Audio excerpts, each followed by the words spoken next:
আসসালামু আলাইকুম রহমতুল্লাহ বারাকাতুহু। আজকের বিষয়টি হচ্ছে আমরা আলোচনা করব কনজুগেশন টু বি ভার্ব নিয়ে, কনজুগেশন টু বি ভার্ব বা বি ভার্ব নিয়ে। তো কনজুগেশন বিষয়টি হচ্ছে একটি ভার্বের এই অর্থকে বিভিন্ন রূপে ব্যবহার করা হয়, এটাই হচ্ছে কি কনজুগেশন। তো কনজুগেশন টু বি ভার্ব বা বি ভার্ব আজকের যে বিষয়টি নিয়ে আলোচনা করব সেটা হচ্ছে প্রেজেন্ট টেন্স নিয়ে। কী নিয়ে আলোচনা করব? প্রেজেন্ট টেন্স নিয়ে। তো প্রেজেন্ট টেন্স নিয়ে আলোচনা করব পার্সন অনুযায়ী। কি অনুযায়ী? পার্সন অনুযায়ী। তো পার্সন আমরা জানি কি first person, second person, third person. আমরা কি জানি? First person, second person, third person. আর সিঙ্গুলার আর প্লুরাল আমরা পূর্বের ক্লাসে সিঙ্গুলার এবং প্লুরাল নিয়ে আলোচনা করেছিলাম। তো গাইস, এখানে দেখেন ফার্স্ট পার্সন আই এম আমি হই, আর এটা প্লুরাল হবে কি উই আর আমরা হই। সেকেন্ড পার্সন ইউ আর তুমি হও, আর প্লুরাল হবে ইউ আর তোমরা হও।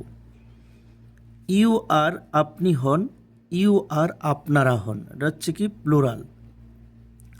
এবার আমরা থার্ড পার্সন নিয়ে আলোচনা করব। থার্ড পার্সন হচ্ছে হি ইজ সে হয়। এই থার্ড পার্সন প্লুরাল হবে কি দে আর তারা হয়। হি ইজ তিনি হন, দে আর তারা হন। ইট ইজ ইহা হয়, দে আর এরা হয়। দিস ইজ এটা হয়, প্লুরাল হবে দিসেস আর এগুলো হয়। দ্যাট ইজ এটা হয়, প্লুরাল হবে দোজ আর ওইগুলো হয়। দ্যাট ইজ ওটা হয়, দোজ আর ওইগুলো হয়। এগুলো হচ্ছে প্লুরাল।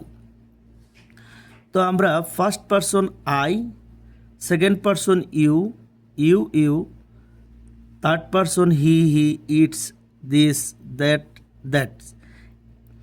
আবার এই ফার্স্ট পার্সন আই প্লুরাল হয় we, second person you plural হয় you, third person he plural হয় হি প্লুরাল হয় they. It first person plural হয়ে যায় কি ইটস, থার্ড পার্সন প্লুরাল হয়ে যায় কি দে। দিস থার্ড পার্সন প্লুরাল হয়ে যায় দিসেস। দ্যাট এটা হচ্ছে থার্ড পার্সন, এটা প্লুরাল হয়ে যায় দোজ। দ্যাট আবার থার্ড পার্সন প্লুরাল হয়ে যায় কি দোজ। তা আপনারা এগুলো টোটস্থ কণ্ঠস্থ মুখস্থ করবেন। প্রতিটি মুহূর্তে কিন্তু এই কনজুগেশনগুলো আপনাদের প্রয়োজন হবে। তো আমরা দেখি কীভাবে চর্চা করা যায়। ফার্স্ট টাইমে আপনারা এইভাবে চর্চা করবেন। আই এম আমি হই, উই আর আমরা হই, ইউ আর তুমি হই, ইউ আর তোমরা হও, ইউ আর আপনি হন, ইউ আর আপনারা হয়। হি হিজ সে হয়, দে আর তারা হয়। হি হিজ তিনি হন, দে আর তারা হন। ইট ইজ ইহা হয়, দে আর এরা হয়। দিস ইজ এটা হয়, দিস ইজ আর এগুলো হয়। দ্যাট ইজ এটা হয়, দোজ আর ওইগুলো হয়। দ্যাট ইজ ওটা হয়, দোজ আর ওগুলো হয়।